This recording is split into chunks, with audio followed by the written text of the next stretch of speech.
In this video, I'm going to give you the principles on how to build an army list for any kind of wargame. So a few weeks ago during the Every Other Sunday show live on YouTube, I asked the viewers what kind of topics should I start talking about, or should I, make videos for here at Tabletop Minions, and I got a ton of different great responses. But a couple that I saw, well, more than a couple actually, that I saw pop up were asking about building lists for war games and how to get started with it and how to do it. The word overwhelmed was actually thrown around a bit. And so I thought I would try to make a video because, again, a lot of the videos on this channel are aimed towards the newer players, and try to explain how to build a list, an army list, a warband list, whatever you want to call it, for pretty much any war game. A couple of caveats, of course. Number one, if you're here looking for the hot strats, I don't have them. I'm not a competitive player. Some would say I'm not even a very good player. I would not disagree with those people. But so I'm not going to be teaching you how to build the most efficient and perfect list. I'm going to be teaching you, how to do it without getting overwhelmed. So there's that. Secondly, this is pretty general information about pretty much nearly any war game. If I went through and tried to make a guide for every different war game out there, how to build particular armies for each of those different war games, that would be a lot of videos. So what I'm trying to do here is give you general ideas, things that will help you hopefully to be able to become just regularly whelmed as opposed to overly overwhelmed, and then be able to build yourself a list and then be able to buy some models and start building and then painting. So that's actually kind of a stealth tip one. Tip one is don't buy any models, really.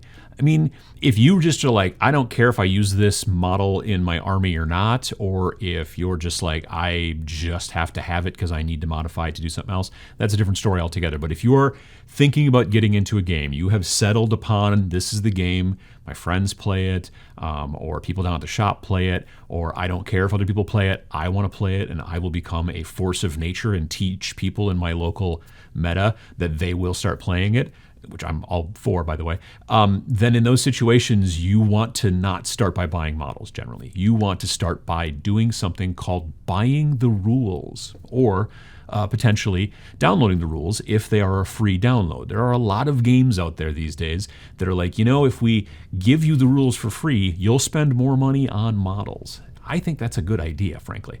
If you're a company that sells models. If you're a company that doesn't sell models, well, then you're probably going to sell the rules. And that's the way it works. But either way, no matter what kind of game you're playing, get the rules before you get the models. This is super important. And the reason for that is so that you don't go buying stuff for your army that you don't need or potentially can't even use. As you read the rules, you will find in almost every kind of war game that there is some sort of organization. In Warhammer 40K back in the day, it was called the Force Organization Chart.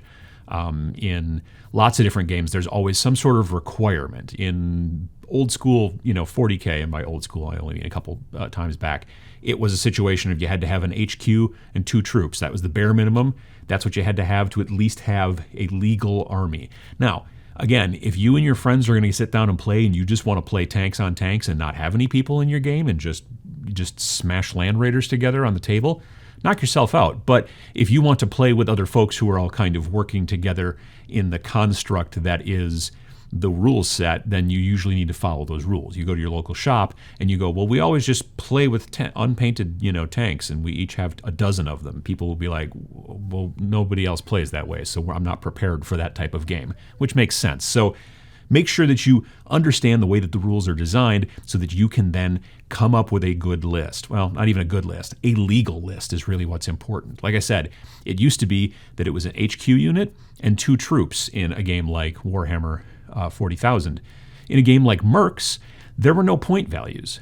It was just the rule was you had to take 5 models, and they couldn't be duplicates. You couldn't take 2 of this type of model or 2 of that type of model or 3. You had to take, of the 10 models that were basically available for every faction in the game, you picked 5. They were all equally balanced, and then that's what you did. So that was kind of an interesting system. A lot of times they will list They will. A lot of times games will kind of organize at the very least between leader and everybody else. Most games will organize these lists and categorize them even further. So it'll be leader, hero, wizards, troops. Troops in most situations are the normal kind of ground pounding, where the rubber hits the road, soldiers that fight the battles that we all like to play. And so generally you have to involve some of them. Most games don't allow you to just bring just like a hero and several elites, and then have a big battle against basically a bunch of puds over there who showed up. Most games. Sometimes, again, those rules may vary, but in general, there is a requirement of the things that you need that are at a base level to be able to build an army. A lot of times in games, they will list a particular category, and they will say that it is 0 to 3 required. What that means is that you can take 0, meaning you don't have to take any of them, or you can take 1, 2, or 3. You cannot take 4. So that's the situation. Other times, like in Star Wars Legion, they'll tell you that I think it's for regular troops, you have to take 3 to 6, meaning you can't just take 2 units of, say, stormtroopers. And you also can't take 7 units. So it's a situation of like taking a look at the rules, having them in your hands, and then figuring out what are the requirements to make a legal list. And again, if you're playing with your friends with your own rules that you make up or that you modify based off of whatever game, great, do that. But if you want to be able to take your army to other places, conventions, tournaments at stores, let's say, or even just to get a pickup game at your local shop, you're going to want to follow the rules. Once you've got a good grasp of the rules of what is required to make a legal list, the next thing to do is to sit down and start actually working on the list. Most games give a point value to the models in the game. Like I mentioned before, that Mercs game was a skirmish sci-fi thing. Basically just said everybody's equal and you can just bring 5. You have to bring 5, can't bring 4, can't bring 6, you bring 5, and they can't be duplicates. You didn't even have to bring a leader. So, that's kind of outside, that's an outlier in most situations. In most games, there's points that are somehow, attached to the models, and then you have to follow up to, and usually not over, that amount of points in your battle. If like a game like Warcry, the new Warcry, has very little in the way of requirements. You need a leader. And then after that, you just can take whatever the heck you want as long as you get up to 1,000 points. That's kind of the way it works. If you get into some of the advanced stuff like Monsters and Mercenaries, then there's other little requirements. You can't take a whole army full of mercenaries. I think you can take generally 1 and that stuff, but you still got to hit 1,000 points or whatever. So every game's going to have those things. And what you're going to want to do is once you've figured out what those things are, is to sit down and start doing some math. Start on a piece of paper or whatever. If you're into the computer, you can do that too. I personally like to use an app called BattleScribe. This is not an ad. It's just an app that I've purchased that I like to use. They have a desktop version, but they also have a phone version so that you can be spending time thinking about combinations of forces without having to look through a lot of books, do a lot of math, because I'm not good at math. So finding some sort of app that you like, and certain programs have got, let me take that back. Certain games have got programs attached to them. War Machine has got a very nice app that is very good at basically helping you build your list, and then it has all your cards and all that stuff while you play, which is also helpful. There are other games out there that are starting to get some apps and things like that. Even Games Workshop has got a couple of army builders on the community website, I think, that you can use. But generally, I personally like to use BattleScribe, but use what you like. Sitting down and coming up with a list and then starting to think about it and looking at it kind of critically is key. There's two main ways to look at your list once you've kind of built it. Do I like these models? That's one way. Am I looking forward to painting them? Am I looking forward to playing with them? If you've built a list that is all artillery, but you really just love to get up in people's faces and fight in hand-to-hand combat when you're playing these types of games, then that's probably not the list that you want. Maybe a friend of yours gave you a bunch of models and you're like, okay, I can use a bunch of those models to start building my list. And you do that and realize that this is not going to work out because I don't like artillery. I like to get up close and fight. Or you like to sit back and fire and you don't want to get into hand-to-hand combat. Understanding the play style of this is the way I want to do it is important, because if you build yourself a list that you don't enjoy playing, you're unlikely to keep playing that list, and you're maybe potentially unlikely to keep playing that game, potentially even unlikely to keep playing war games. A bad list that you don't enjoy playing can really make you, can kind of kill your gaming motivation. So that's a thing. But then there's also the hobby aspect. If you see a bunch of models that you just don't want to paint in this list, maybe your friends are like, these guys are the guys. This is what you want in your army. You want to go with this army? This is the group. These are the super powerful models that are currently undercosted points-wise and are really efficient and blah, blah, blah, and a bunch of other strategic stuff that I don't generally understand necessarily.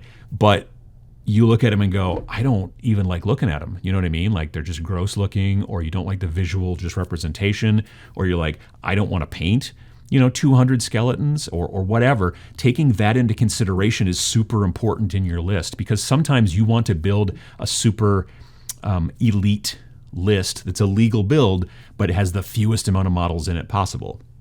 There are strategic reasons why you may not want to do that, but they may be outweighed by things like, I just want to buy these models and paint them and get them done quickly and have a new army. And it depends on the size of the game. In skirmish games, you're talking about far fewer models generally. In a full army game with 100 to 200 models in it in some situations, that can be very daunting, specifically for a new player. So taking that into consideration, if your friend is like, you should play Tyranids for Warhammer 40,000 because they're cool bugs, and you like all those aliens movies, with the Ripley and all that jazz, and you're like, I do like those movies. Yeah, I'll look at that. And you start looking at the artwork in the book, and you're like, yeah, those guys are cool. And then you build a list and find out it's going to be 175 models. And then you think to yourself, maybe the Tyranids aren't for me.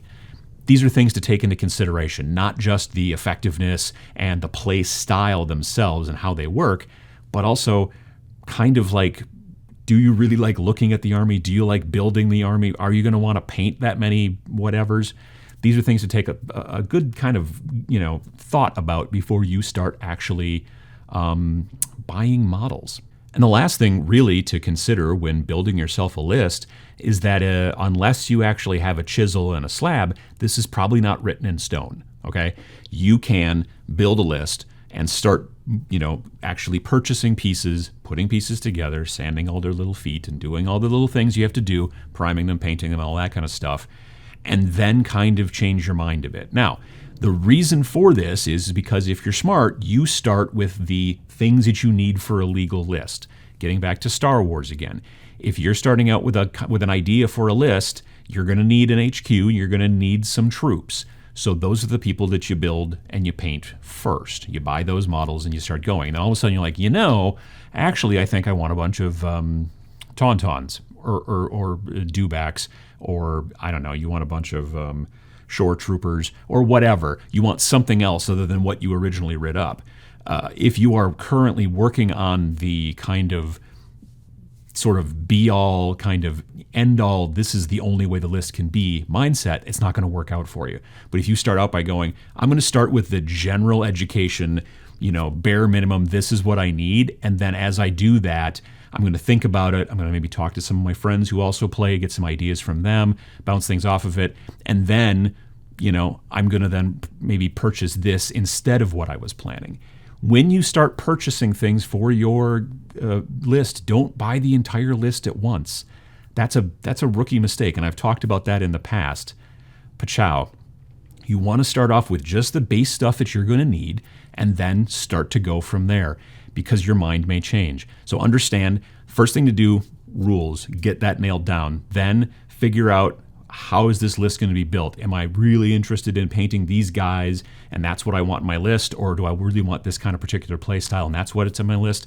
And then get that list written down, show it to some friends, see what they think and whatnot. But always understand that if they tell you, yeah, but these guys aren't efficient and this is not a good unit, and I read on the internet that this thing is junk, step back and think about it and go, okay, because I've, Lord knows, run a bunch of junk just because I like the way it looks.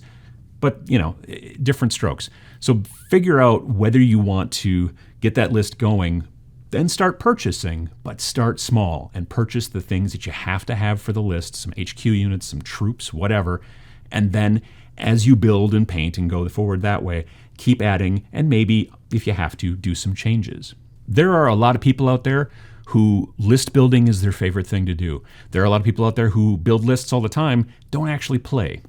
Sometimes people refer to that as like list hammer, and in the Warhammer field, and there's nothing wrong with it. I will be perfectly frank with you. I have sat on the toilet with my phone and built lists in Battlescribe, and some of those lists I've certainly run, but a lot of them I haven't. Kind of getting used to building lists and having a piece of software potentially that can kind of help you and say, yes, this is a legal list, or no, this is not. That kind of thing can really get you to the point where you start thinking in your off time when you're not actually gaming. Maybe you're at work, maybe you're driving home from work or whatever, watching TV that you don't really like all that much. You can be thinking about the lists and be kind of getting an idea about it. It shouldn't be overwhelming. If you start and kind of take baby steps, read the rules, figure out what the base stuff you need is, build off of that, talk to some friends, then finally really take a good look at the models before you buy them, like online and stuff, and then buy a little bit, the base stuff you need, some bosses, some regular troops, and then go from there. You can honestly get yourself something put together that I think you're going to really enjoy and not worry about, and then you're going to have a lot more fun playing with it.